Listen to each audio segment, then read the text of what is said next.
자, 여러분, 오늘 이야기는 저와 여러분들뿐만 아니라 교회를 다니지 않는 세상 사람들도 익히 잘 아는 다니엘에 관한 이야기입니다. 여러분, 다니엘이 다리우스 왕 때, 그러니까 메데 바사 왕국을 통치하던 다리우스 왕 때요, 큰 위기를 만나게 되는데요. 이 다니엘이 나락의 1인 지하 만인 지상 자리에 오르게 됩니다. 다리오 왕이 총리를 두는데 다니엘을 그 총리 중에 가장 높은 총리로 세워서 온 지역을 다스리게 했거든요. 여러분, 늘 정치에는 반대파가 생기기 마련이죠. 이를 시기한 반대파들이 다리오 왕을 유혹해서 한 금령 법을 세우게 합니다. 30일 동안 다리오 왕 외에 다른 신이나 다른 것들에게 절하면 사자굴에 던져 넣읍시다. 이 다리오 왕이 자신도 흡족하게 하는 이 악법에 그냥 사인을 하고 그 법을 공포하게 됩니다. 자, 여러분, 다니엘이요, 이 사실을 알고도 분명히 내가 하나님 앞에 기도하면 어려움을 당하게 될 것을 알고도 전에 하던 대로 예루살렘을 향해 창문을 열고 하루 3번 기도했다라고 성경은 기록을 하고요. 이에 정적들이 다니엘의 모습을 보고 그를 체포해 갑니다. 사자굴에 던져지게 된 다니엘이었지만 하나님께서 사자들의 입을 막으시고 하룻밤새 아무것도 하나 상하지 않게 무사히 귀환하게 되었다라는 이야기가 오늘 다니엘서 6장에 기록된 이야기의 내용입니다. 자, 여러분, 오늘 설교의 제목이 우리가 본받아야 할 다니엘의 예배입니다. 6월 예배 회복 프로젝트의 기간을 지나는 동안 다니엘에게 있었던 예배는 과연 어떤 모습이고 우리는 그의 예배의 일을 통해 무엇을 배워야 할까? 다니엘서를 통해 드러난 다니엘의 예배의 모습을 통해 저와 여러분의 예배 야성이 깨어나고 회복되는 그런 놀라운 은혜가 있게 되기를 주님의 이름으로 축복합니다. 자, 먼저 여러분 본문의 상황을 먼저 머릿속에 귀담아 살펴보시기를 바랍니다. 여러분, 다니엘의 상황을 먼저 한번 기억해 보셨으면 좋겠어요. 앞서 서론에서 말씀을 드렸는데요, 다니엘이 이 다리오 왕 기간에 높은 자리에 올랐습니다. 이 당시 세계를 제패하던 메데 바사 왕국이거든요. 후일 페르시아 제국으로 변하게 됩니다. 이곳에서 다리오 왕 이외에 자기보다 높은 사람이 없어요. 1인 지하 만인 지상의 자리에 올랐습니다. 여러분, 모든 것이 다 만사형통한 것 같았습니다. 다 잘 되고 있었습니다. 그런데 갑자기 그에게 위기가 찾아옵니다. 정적들이 그를 고발하고요, 사자굴에 던져질 위기 앞에 서게 되거든요. 자, 여러분, 그런데 결론은 다니엘이 이 위기를 잘 넘기게 되죠. 오히려 이전보다 더 큰 복을 받게 되죠. 전화위복의 능력을 체험을 하게 됩니다. 자, 여러분, 먼저 우리가 기억하실 것은 우리 그리스도인들에게도 늘 위기는 찾아오게 되어 있습니다. 심지어는 우리가 믿음 안에 든든히 서 있을 때도요, 항상 삶의 위기라는 것은 뜻하지 않게 우리 앞에 닥쳐올 때가 있는데요. 자, 그런데 그 위기의 결과는 크게 다를 수 있습니다. 위기를 잘 넘긴 사람, 오늘 본문의 다니엘과 같은 사람은요, 그 위기가 오히려 더 큰 복을 불러오는 전화위복의 계기가 되는 한편, 다른 한 사람은 그 위기 앞에 허둥지둥, 그 위기 앞에 굴복하는 사람은요, 큰 고통과 실패의 좌절을 맛보게 되죠. 자, 여러분, 그러면 우리가 꼭 기억하셔야 될 것이 있습니다. 여러분, 문제는 위기 자체가 아닙니다. 문제는요, 그 위기 앞에 어떻게 대처하느냐, 어떻게 반응하느냐가 더 중요한 문제. 자, 여러분, 다시 말씀드립니다. 위기 자체가 문제가 아니라 그 위기를 어떻게 대처하느냐가 우리 인생의 성패를 가를 수 있는 중요한 잣대가 될 수 있다는 점입니다. 자, 그러면 이 위기를 전화위복의 기회 삼을 수 있었던 다니엘의 힘은, 다니엘의 능력은 과연 무엇일까? 여러분, 앞서 보았던 10절 말씀 다시 한번 살펴볼 텐데요, 10절 말씀 다시 한번 눈으로 살펴봅니다. 다니엘이 이 조서에 왕의 도장을 찍힌 것을 알고도 자기 집에 돌아가서는 윗방에 올라가 예루살렘으로 향한 창문을 열고 전에 하던 대로 하루 3번씩 무릎을 꿇고 기도하며 그의 하나님께 감사하였더라. 자, 여러분, 이 구절로 다니엘의 기도를 설교할 수도 있고 여러 가지 방향으로 설교할 수도 있지만, 저는 오늘 다니엘이 가졌던 이 신앙의 힘을 그에게 있었던 훈련된 신앙의 자세에서 찾아보고자 합니다. 다시 하요, 다니엘이 어떻게 이 위기 앞에서 호동되지 않을 수 있을까? 어떻게 이 위기 앞에서도 자기의 신앙을 맞바꾸거나 포기하지 않을 수 있을까? 어떻게 이 위기를 전화위복의 기회에 삼을 수 있었을까? 여러분, 다니엘은 평소 훈련된 신앙을 지니고 있었다라는 사실에 주목을 해보셔야 합니다. 여러분, 성경학자들이요, 다니엘이 처음 바벨론의 포로로 끌려올 때의 나이를 약건의 14에서 5세 정도로 추정을 하고 있습니다. 자, 그러면 일제 식민시대와 비슷한 환경입니다. 예수를 못 믿게 합니다. 고유의 신앙을 포기하라고 합니다. 하나님을 버리라고 합니다. 그 가운데서 어떻게 다니엘은 승승장구 형통할 수 있었을까? 어떻게 이 위기 앞에, 사자굴에 던져질 위기 앞에서도 그렇게 창문을 열고, 예루살렘을 향해 창문을 열고 전에 하던 대로 하나님 앞에 기도할 수 있었을까? 여러분, 다니엘은 훈련된 믿음을 가지고 있었던 거예요. 여러분, 기억하시길 바랍니다. 진짜 실력은요, 위기 앞에서 드러나게 됩니다. 진짜 실력은 위기 앞에서 드러납니다. 여러분, 스포츠 관람 좋아하실까요? 저도 야구 보는 거 좋아하고요. 축구 경기도 종종 보기는 합니다만, 여러분 어떤 경기를 즐겨 시청하시는지 모르겠습니다. 이 스포츠 경기를 관람하다 보면 항상 잘하는 선수는 와 잘한다, 그러는 한편에 꼭 잘 못하는, 팀의 위해를 가하는, 위기를 자초하는 그런 선수, 야, 저 사람은 왜 저래, 막 악플을 달기도 하고 그런 일들이 일어나기도 하죠. 여러분, 이런 형태를 제가 지적하고자 하는 건 아니고요. 한번 생각해 보세요. 왜 잘하는 선수는 잘할까요? 왜 손흥민 선수는 잘할까요? 이 손흥민 선수가요, 시합 직전에 벼락치기로 훈련하고 그래서 그런 실력이 나올까요? 아니요. 여러분, 잘 보세요. 어린 시절부터 갈고 닦았던 겁니다. 훈련했던 거예요. 어린 시절부터 남들이 쉬고 잘 때 연습하고 땀 흘린 결과가 그 시합장 안에, 그 경기장 안에서 드러나게 되는 겁니다. 여러분, 종종 이런 생각하시는 분 계실지 모르겠어요. 목사님 좋겠다고, 이 주일 일요일 날 한 번만 이렇게 설교하면 되고 일주일 내내 노는 거 아니냐고. 여러분, 일주일 내내 노는 것만은 아니고요, 이 설교를 하기 위해서 일주일 내내 저 스스로를 갈고 닦지 않으면 이 강단에 서는 게 얼마나 두렵고 떨리고 힘이 드는지 몰라요.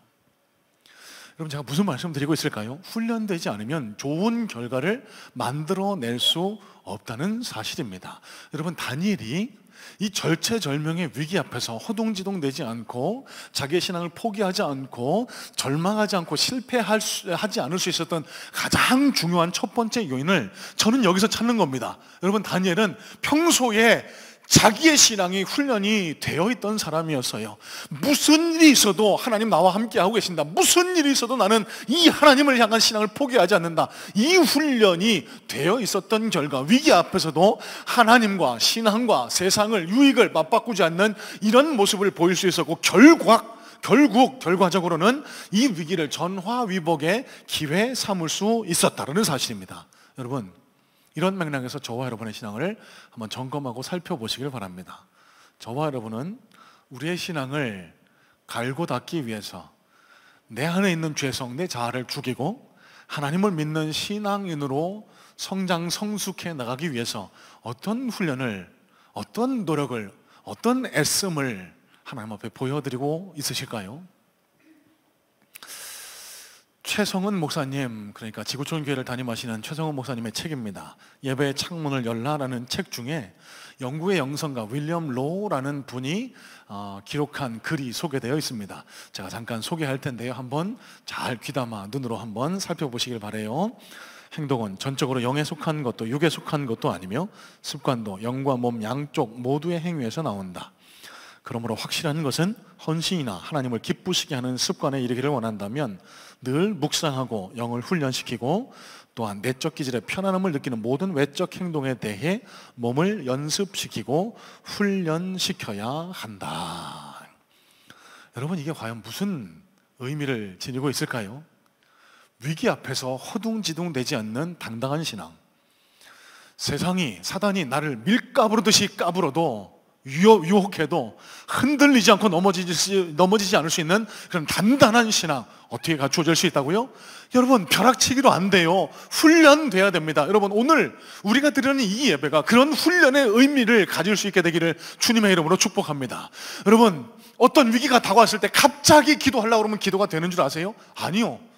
여러분, 갑자기 어떤 위기 앞에서 하나님을 찾아서 하나님의 도우심을 구하려고 하면 그게 되는 줄 아세요? 잘 되지 않습니다. 제가 양육훈련 중에 꼭 가르쳐드리는, 알려드리는 내용 중에 하나가요, 기도를 말씀을 드리면서 기도는 기술이다, 스킬이다라고 그렇게 말씀드려요. 그럼 좀 의아하지 않습니까?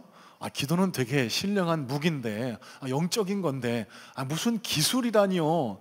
이렇게 생각하실지 모르겠지만, 여러분 잘 생각해 보세요. 제가 무슨 맥락에서 이 말씀을 드릴까? 여러분, 아무리 신앙생활 오래 하신 분도요, 기도 며칠, 몇 주간 안 하면 기도 잘 안 나옵니다. 기도 잘 안 돼요. 여러분, 우리 신앙도 마찬가지입니다. 예배도 마찬가지예요. 여러분, 예배의 기쁨은 아무에게나 누구에게나 주어지지는 않습니다.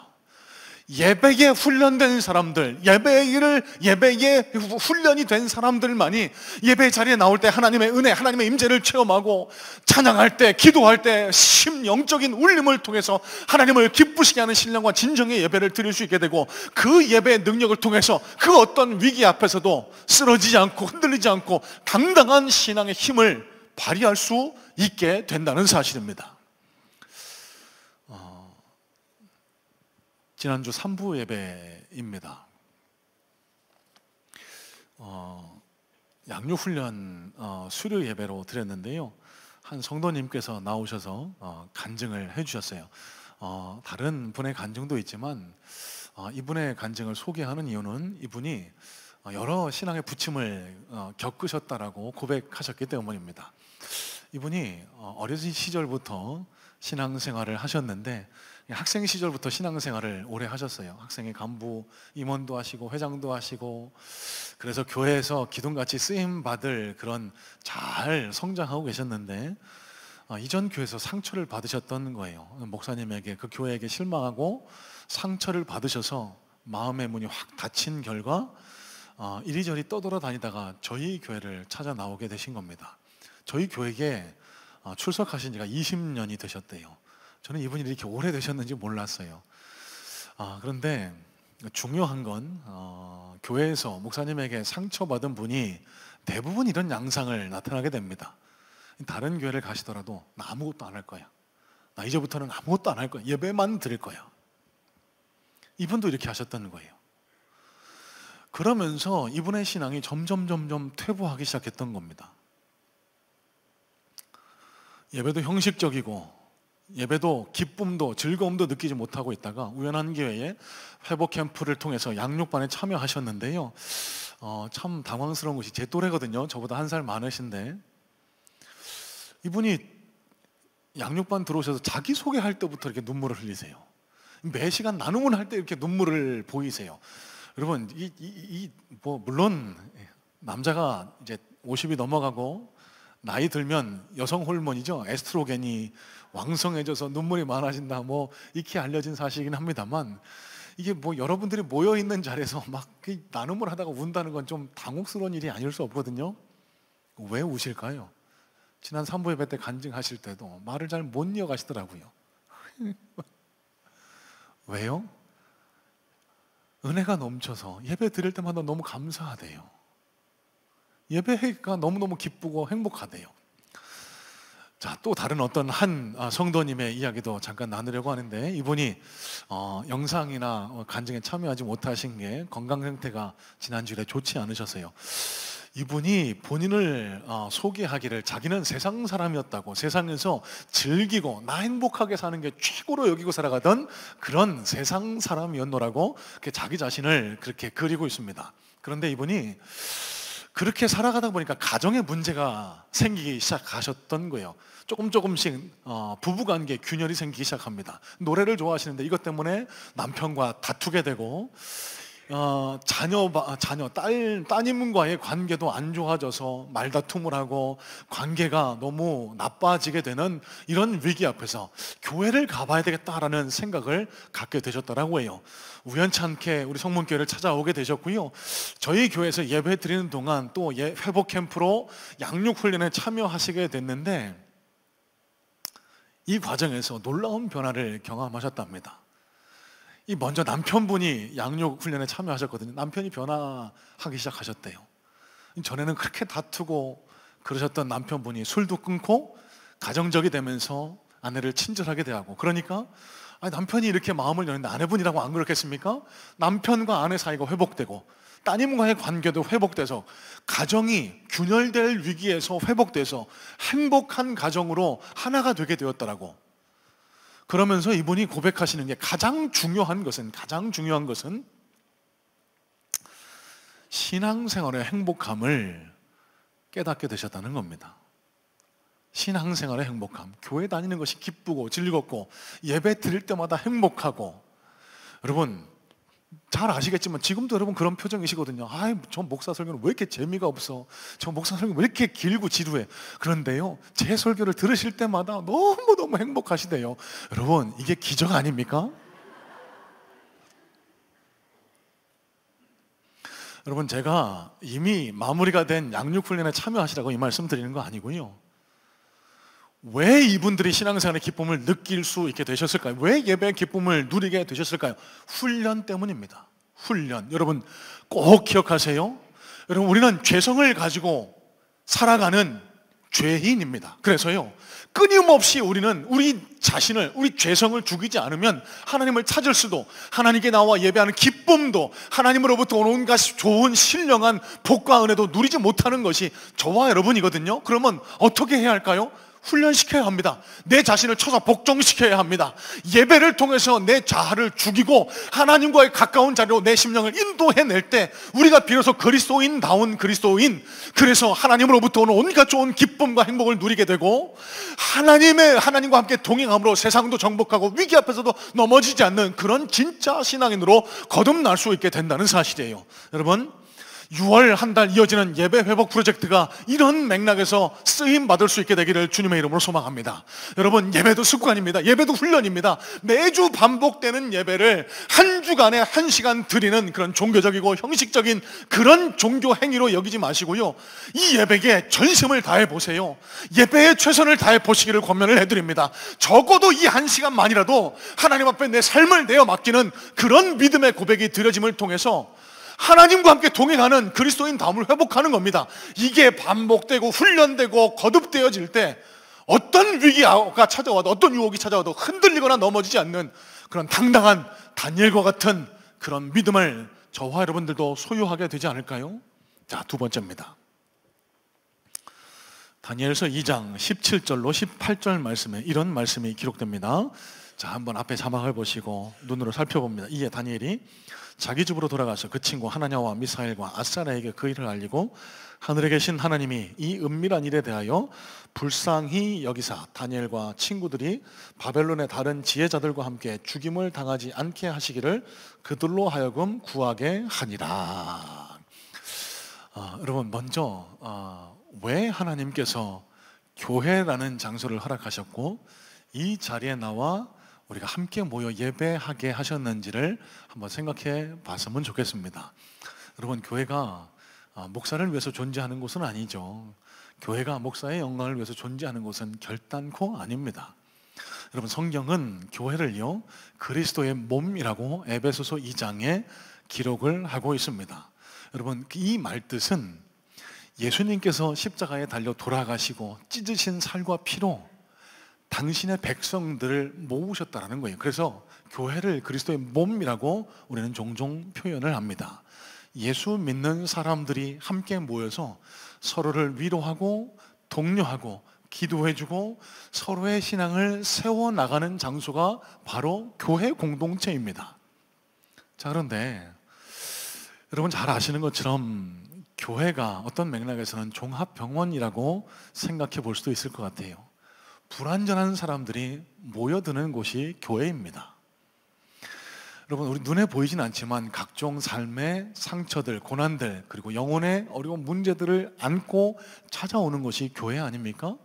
그러면 이 교회 안에는요, 치료가 필요하신 분도 계시고, 치료가 진행 중인 분도 계시고, 치료를 마치고 이제 요양, 회복의 과정에 계신 분도 계신 곳, 그래서 영적인 종합병원이라고 생각해 볼 수가 있는 거예요. 여러분, 그러다 보면은요, 불완전한 분들이 함께 모여 계시다 보니까 때때로 서로가 서로에게 상처를 주고받을 수 있습니다.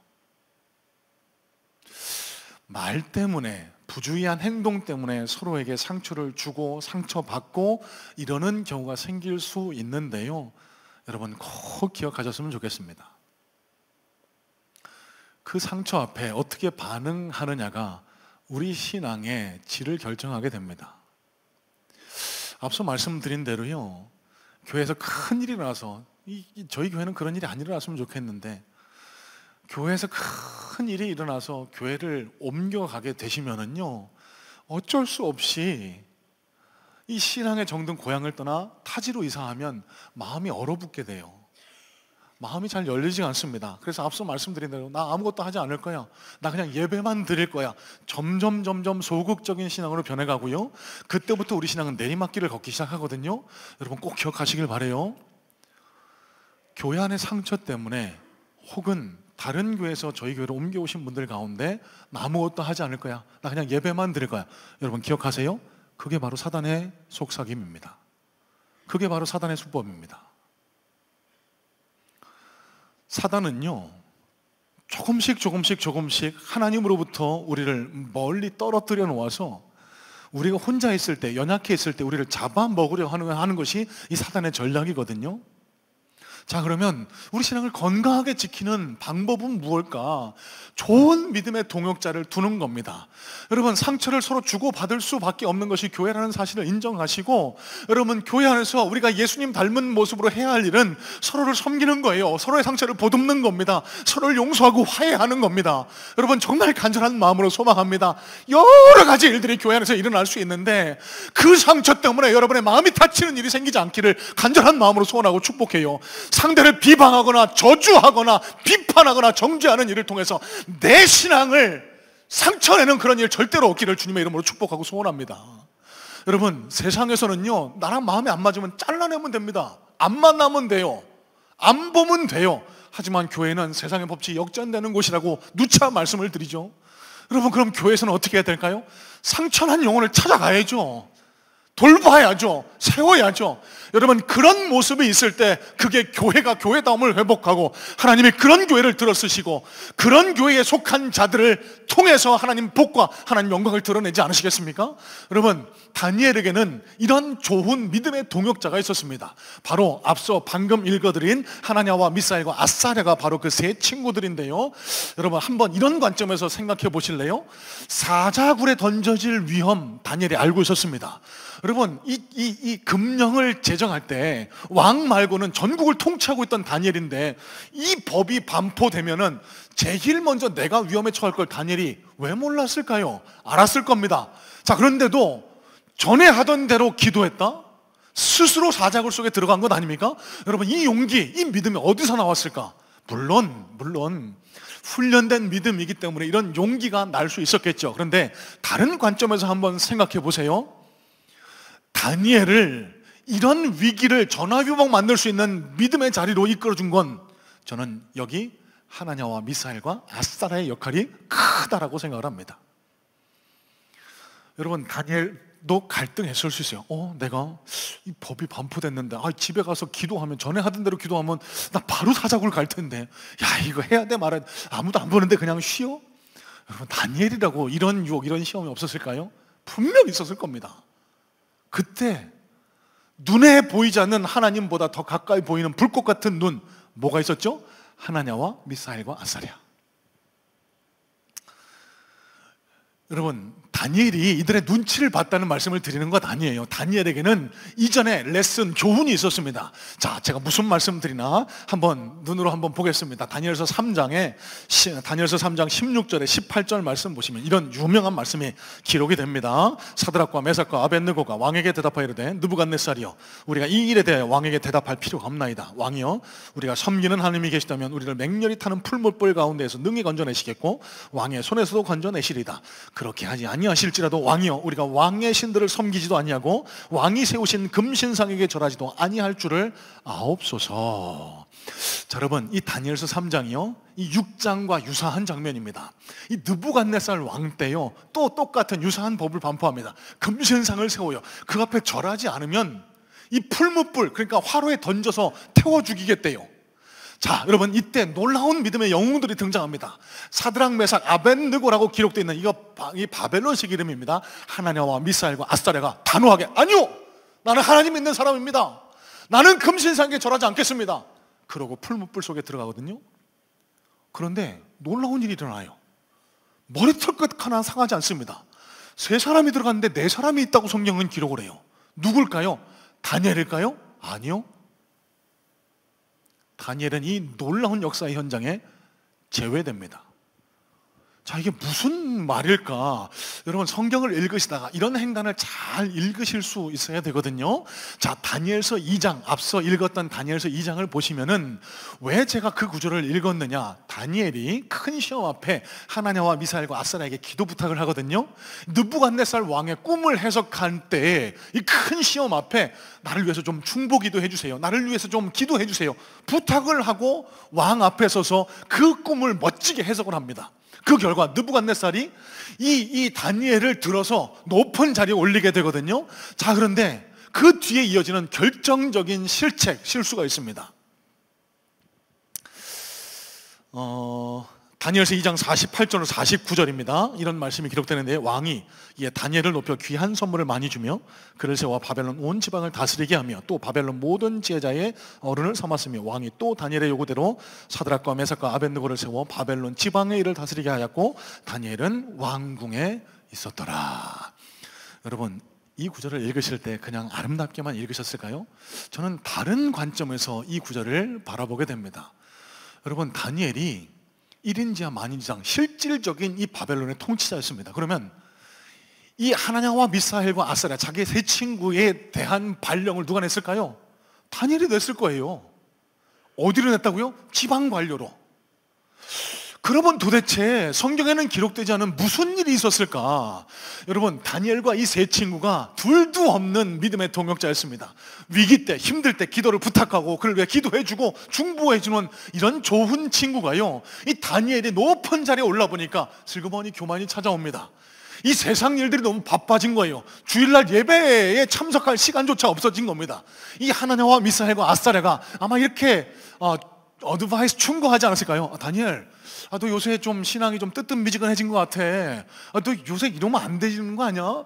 하나님 앞에 예배 드리는 걸 우선시해야지.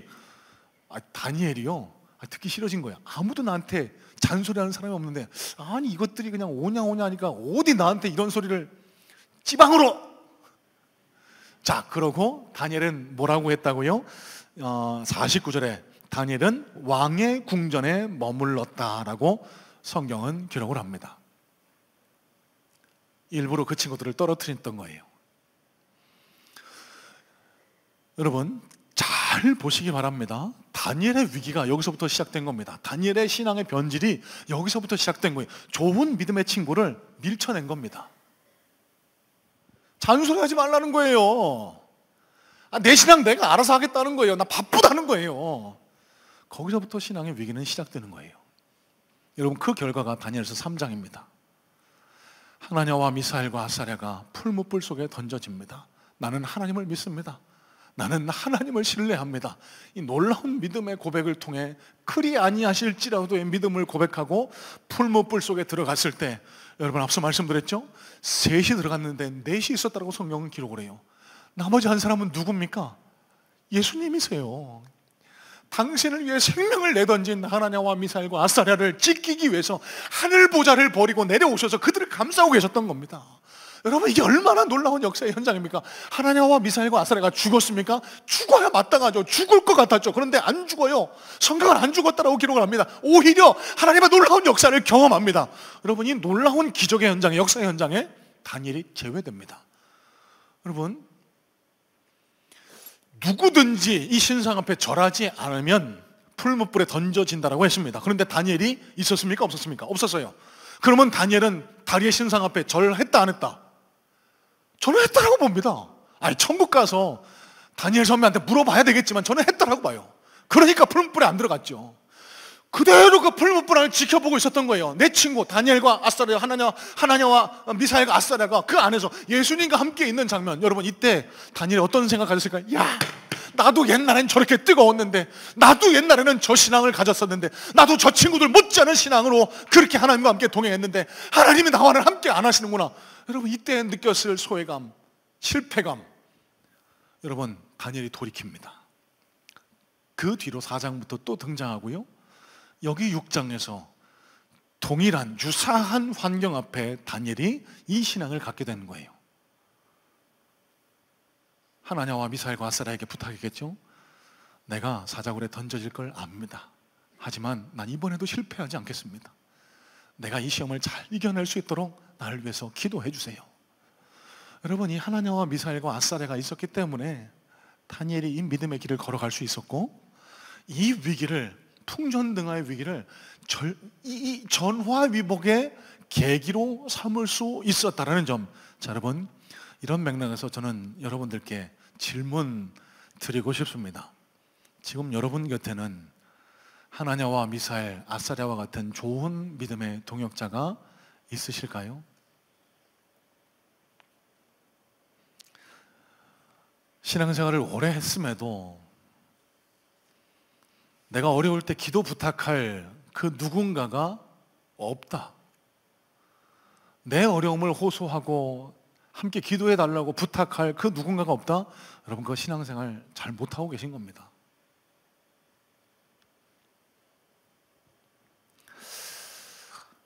여러분, 9월 한 달 동안 이어지는 예배 회복 프로젝트를 이런 계기로도 한번 삼아 보셨으면 좋겠어요. 지난 금요일인데요, 가족과 함께 드리는 금요 예배를 드렸습니다. 우리 교육국과 함께 예배를 드렸는데, 우리 자녀들과 함께 예배를 드리면서 얼마나 많은 은혜와 많은 뜨거운 예배 열정을 경험했는지 몰라요. 자녀를 위해서 몸에 손을 얹고 기도하고 눈물 뿌려 기도하고 하면서 그 서로가 서로를 향해 쌓여있던 상처와 그런 찌꺼기들이 씻겨서 내려가는 그런 경험을 하셨다라고 저는 그렇게 믿습니다. 여러분, 이어지는 예배 회복 프로젝트, 제가 성문인들 모든 분들께 도전합니다. 돌아오는 금요일은요, 우리 청년들과 함께 드리는 예배거든요. 우리 세론들과 함께 같이 오셔서 한번 예배 드려 보실래요? 주일 예배도 각자 따로 떨어져서 예배 드리지 마시고 가족들과 함께도 예배 드려 보시고 세런들과도 함께 모여서 예배 드려 보시고, 여러분, 그러면서 함께 예배 드리며 내 믿음의 동역자, 당신이 나의 하나냐 미사엘 아사랴입니다, 그렇게 믿음의 좋은 동역자를 세워나가는 그런 좋은 계기 삼아 보시기를 주님의 이름으로 권면해 드립니다. 여러분, 지금 좋은 믿음의 동역자가 있으실까요? 여러분이 하나냐와 미사엘, 아사랴 같은 그런 믿음의 동역자 되기 위해 애쓰시기를 부탁을 드리고, 아직 그런 믿음의 동역자가 없다. 여러분, 그런 동역자를 달라고 하나님 앞에 기도하셔야 됩니다. 그 믿음의 좋은 친구가 나를 위기에서 구원해 전화위복을 삼을 수 있는 큰 힘이 될 수 있다는 사실. 자, 여러분, 마지막입니다. 함께 읽지는 않았지만 16절의 말씀을 함께 살펴보겠습니다. 16절입니다. 이에 왕이 명령하며 다니엘을 끌어다가 사자굴에 던져 넣는지라. 왕이 다니엘에게 이르되 내가 항상 섬기는 너희 하나님이 너를 구원하시리라 하니라. 여러분, 이게 무슨 상황일까요? 다니엘이 잡혀왔어요. 이제 사자굴에 던져지게 됩니다. 그 던져지는 상황 앞에서 다니엘을 향해 다리오 왕이 얘기하는 거예요. 네 하나님이 너를 구원하실 줄로 믿는다. 어디 그것뿐입니까? 이어지는 18절 말씀 보시면 이런 말씀이 기록돼요. 왕이 궁에 들어가서 밤이 새도록 금식하고 그 앞에 오락을 그치고 잠자기를 마다하니라. 그러면 다니엘이 사자굴에 던져졌습니다. 잠이 안 오는 거예요. 그 전에 즐기던 술, 막 향응 이런 것도 하기 싫은 거예요. 그냥 오락가락 밤잠을 설치다가 잠이 깨자마자 다니엘이 갇혀있는 사자굴에 갑니다. 다니엘아, 다니엘아, 네가 무사하냐 그랬더니 다니엘에게서 놀라운 고백이 선포되고 있습니다. 자, 다니엘서 6장 21절로 23절 말씀인데요, 다니엘이 왕에게 이르되, 왕이여 원하건대 왕은 만수무강하옵소서. 나의 하나님이 이미 그의 천사를 보내어 사자들의 입을 봉하셨으므로 사자들이 나를 상해하지 못하였사오니 이는 나의 무지함이 그 앞에 명백함이오며, 또 왕이여 나는 왕에게도 해를 끼치지 아니하였나이다 하니라. 왕이 심히 기뻐서 명하여 다니엘을 굴에서 올리라 하매 그들이 다니엘을 굴에서 올린즉 그의 몸이 조금도 상하지 아니하였으니 이는 그가 자기의 하나님을 믿음이었더라. 여러분, 성경을 그냥 읽지 마시고 왜, 어떻게 이런 역사가 일어났나? 자, 그리고 그 앞서서 다리오 왕의 반응을 보세요. 자기한테 자기가 세운 법에 복종하지 않아서 사자굴에 던져진 다니엘 아닙니까? 근데 그 다니엘이 무사하기를 하나님의 이름으로 빌었다는 거예요. 밤에 잠을 못 자고 걱정합니다. 여러분, 어떻게 이런 일이 일어날 수 있었을까요? 다리오 왕은요, 다니엘의 인품에, 다니엘의 사람 됨됨이에, 다니엘의 국정운영 실력에, 다니엘의 믿음에, 다니엘이 믿는 하나님 앞에 탄복했던 겁니다. 그래서 그는 다니엘의 모습을 보고 하나님의 존재를 인정했고, 그 하나님의 존재를, 이 일이 있으는 온 백성에게 새로 금령을 선포해 온 백성이 하나님을 알고 믿도록 그렇게 했다는 거예요. 여러분, 이런 역사가 왜, 어떻게 일어났을까? 그냥 일어난 건 아니죠.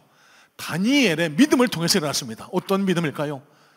여러분, 다니엘이 사자굴에 던져지기 앞서서만 갑자기 그 금식 기도하고 갑자기 산 기도해서 이런 믿음이 갑자기 생겼을까요? 아니죠. 앞서 말씀드린 대로 평소에 훈련했을 거예요.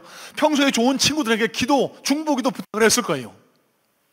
그 결과 또 한 가지, 그는 늘 하나님과 함께 동행하는 삶의 예배를 드렸고, 그 삶의 예배를 기쁘게 보신 하나님이 그에게 능력도 주셨고, 그 삶의 예배를 통해 풍겨나는 그리스도의 향기 때문에 다리오 왕이 감동하고 탄복하고 온 메대 바사가 하나님의 나라로 변하는 그런 역사를 경험하게 되었다는 사실. 자, 여러분, 그 결과가 오늘 6장 제일 마지막 절에 기록이 되는데요, 28절입니다. 이 다니엘이 다리오 왕의 시대와 바사 사람 고레스 왕의 시대에 형통하였더라. 자, 영어 성경인 NIV입니다. So Daniel prospered during the reign of Darius and the reign of Cyrus the Persian. 자, 여러분, 저는 간절히 소망하기는 우리 성문의 성도님들의 삶이 형통하시기를 간절한 마음으로 소망하고 축복합니다. 진짜요, 정말입니다.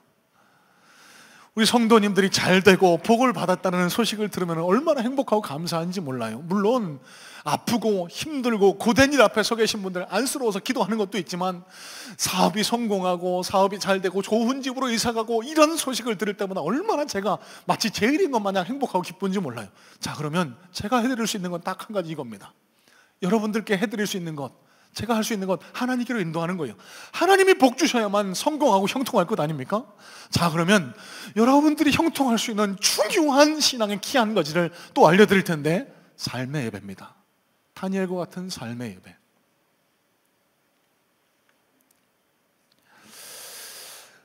여러분,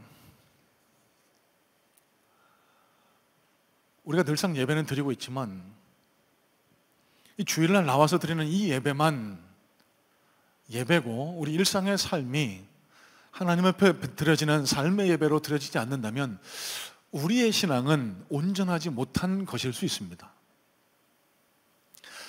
교회 출입하는 것만으로 우리 구원이 완벽히 이루어졌다라고 착각하지 마세요.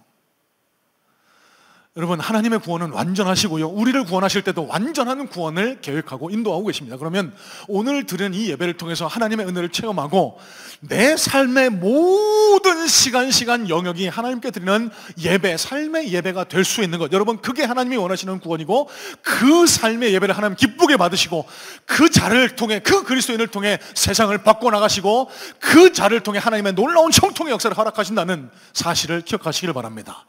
여러분, 이런 맥락에서 저와 여러분의 신앙을 한번 점검하고 살펴보시기를 바라요.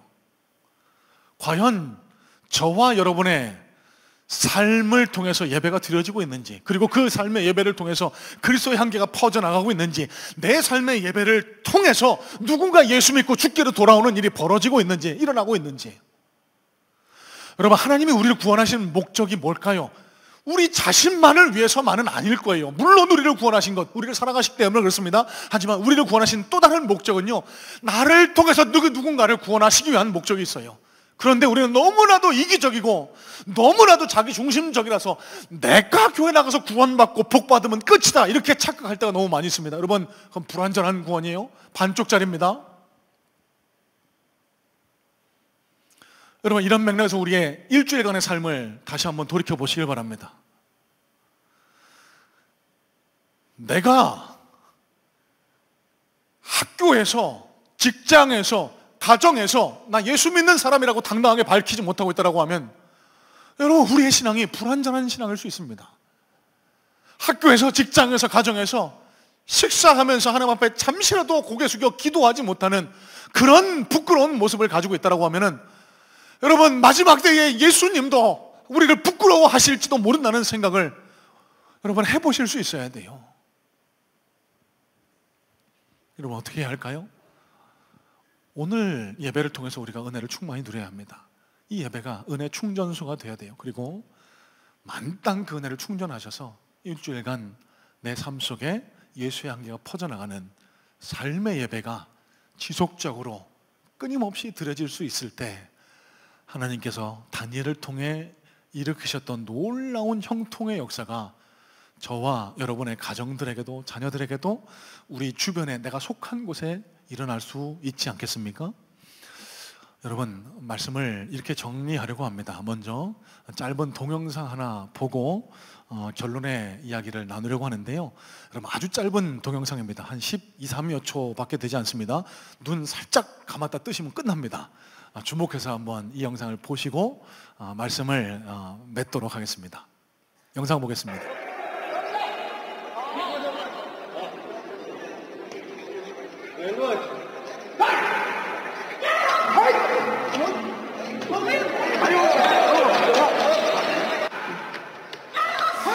아니, 주일날 교회 갔더니 왜 싸움하는 영상을 보여주느냐고 이렇게 말씀하실 수 있는데 용서하시고, 여러분, 저 영상은요 2017년도에 있었던 중국 격투기 선수와 태극권 고수와의 대결이었습니다.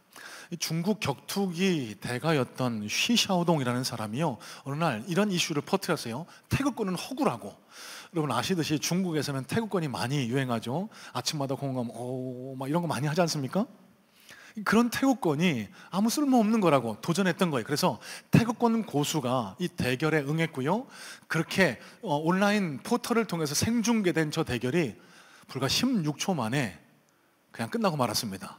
격투기 압승으로요. 자, 이 격투기 고수가요, 영춘권이라고 영화 연문에 나왔던 그런 중국 정통 권법입니다.